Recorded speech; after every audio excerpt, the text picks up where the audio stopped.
খামেনির উপর হামলা হলে ইরানের বিরুদ্ধে যুদ্ধ ঘোষণা শামিল হবে হুঁশিয়ার করলেন পেজিশকিয়ান।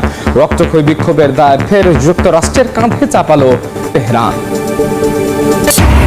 ইউক্রেনের রাতভর রুশ ড্রোন হামলা নিহত 2, জ্বালানি অবকাঠামো ক্ষতিগ্রস্ত হয়, বিদ্যুৎবিহীন 2 লাখ বাসিন্দা। পশ্চিমাদের প্রতি সহায়তা বাড়ানোর আহ্বান জেলেনস্কির। গাজার শান্তি পরিষদে যোগ দিতে 7টি দেশকে আমন্ত্রণ জানালেন ট্রাম্প। তালিকায় আছে ভারত ও পাকিস্তান। দ্বিতীয় ধাপ শুরুর পরও থেমে নেই উপত্যকায় দখলদার বাহিনীর হামলা। এবং স্পেনের দ্রুতগতির 2 ট্রেনের সংঘর্ষে প্রাণ গেলে 21 জনের, আহত শতাধিক। চলছে উদ্ধার কাজ। মাদ্রিদ ও আন্দালুসিয়ার রেল সেবা স্থগিত। কুর্দি বিদ্রোহীদের সঙ্গে যুদ্ধবিরতি ঘোষণা সিরিয়ার। চুক্তিকে স্বাগত জানালো জর্ডান। দ্বিপাক্ষিক সম্পর্ক জোরদারে সৌদি যুবরাজ ও আহমেদ আল সারার ফোনালাপ।